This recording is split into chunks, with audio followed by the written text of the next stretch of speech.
औज़ुबिल्लाहि मिनश्शैतानिर्रजीम बिस्मिल्लाहिर्रहमानिर्रहीम। Last time जो numerical किए थे उसे आगे एक्सटेंड करते हैं। तो आज हमारे पास जो है वो 12.5 न्यूमेरिकल है, ठीक है। अब देखें इसमें क्या चीज़ हम कैसे सॉल्व करेंगे। अब बॉडी ऑफ मास 0.3 kg, ऐसे 0.3 ना पढ़ा करें, 0.3 सही तरीका 0.3 है। तो मास जो है वो 0.3 kg है। अब अगर मैं इसका बनाऊं, आओ बेटा बनाते हैं डेटा। मास जो है वो 0.3 kg is attached to horizontal spring if the value of spring constant is 5 newton per metre. तो स्प्रिंग कांस्टेंट को हम लिखते हैं K और ये 5 न्यूटन पर मीटर है। अब ये बात आपने याद रखनी है कि ये होता है स्प्रिंग कांस्टेंट। K जो है क्या होता है, स्प्रिंग कांस्टेंट, ठीक है ना, कांस्टेंट वैल्यू है। Find the time period of the body, time period हमने निकालना है, ठीक है ना। अच्छा, सवाल तो यहाँ ख़त्म हो गया, मैं इसके साथ साथ कह देता हूँ इसकी फ्रीक्वेंसी भी निकालनी है। हाँ, मर्ज़ी मेरी। तो टाइम पीरियड तक पहले देखते हैं solution. As we know that, अब स्प्रिंग कांस्टेंट,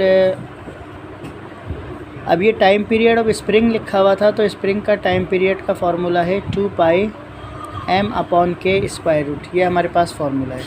याद रखिए कि हर चीज़ का फार्मूला आपको ख़ुद याद करना है।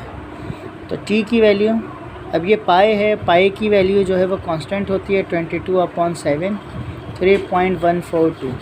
कोई सी भी यूज़ करें, इसे डिवाइड करके 3.142 आ जाता है।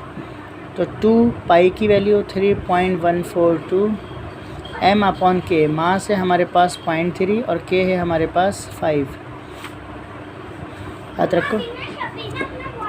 अब यहाँ पर जो है जब इन्हें मल्टीप्लाई करेंगे तो ये आ जाएगा 482.6। इसे 2 से मल्टीप्लाई करेंगे कैलकुलेटर से। प्लीज़ आप लोगों ने कैलकुलेटर यूज़ करना है। इन दोनों को डिवाइड करेंगे, ठीक है। डिवाइड करके आंसर आएगा, तो इसे डिवाइड करेंगे 0.06। अब इसका रूट निकालेंगे। t = 284 और इसकी रूट की वैल्यू आएगी 0.2449। अब इन दोनों को करेंगे मल्टीप्लाई। इस दोनों को जब मल्टीप्लाई करेंगे तो मल्टीप्लाई करके 1.537 आएगा और टाइम का यूनिट हमारे पास सेकंड होता है। ये सवाल हमारा यहाँ पे ख़त्म हो गया। ये बिला वजह आगे एक चीज़ कर लेते हैं हम, ठीक है, क्योंकि टाइम पीरियड फ्रीक्वेंसी जो है रेसिप्रोकल ऑफ टाइम पीरियड होता है, तो 1/1.537। तो इसे आप डिवाइड करेंगे तो आपका आंसर हर्ट्स में आ जाएगा, ये आंसर हो जाएगा, ठीक है ना।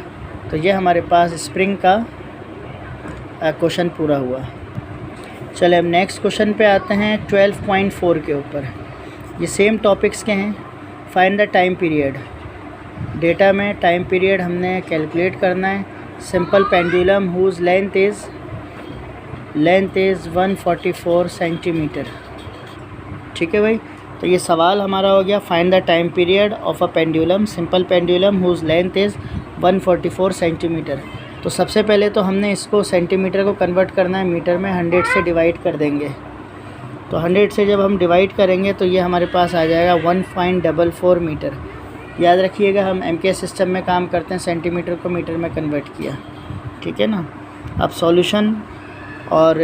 सॉल्यूशन हम लिखेंगे। और as we know that, time period का फार्मूला हमारे पास जो पेंडुलम का है वो 2πl/g है। अब ये आपने याद रखना है। जब आपको याद होगा तो मैंने इसलिए जगह छोड़ दी। g की वैल्यू गिवन नहीं होती, 9.8 मीटर पर सेकंड स्क्वायर, और पाई की वैल्यू मैंने आपको बता दी 22/7 या 3.142। हम ये वाली यूज़ करते हैं नॉर्मली, सिंप्लीफिकेशन में आसानी रहती है। तो time period is equals to 2 pi की वैल्यू 3.142 l/g। l मेरे पास 144/g 9.8। तो t इज़ इक्वल्स टू, ये हमारे पास हो जाएगा 6.284। और उसके बाद जो है जब हम इन दोनों वैल्यूज़ को डिवाइड करेंगे तो डिवाइड करने के बाद हमारे पास 1.44 को 9.8 से, तो 0.1469 ये वैल्यू आ जाएगी।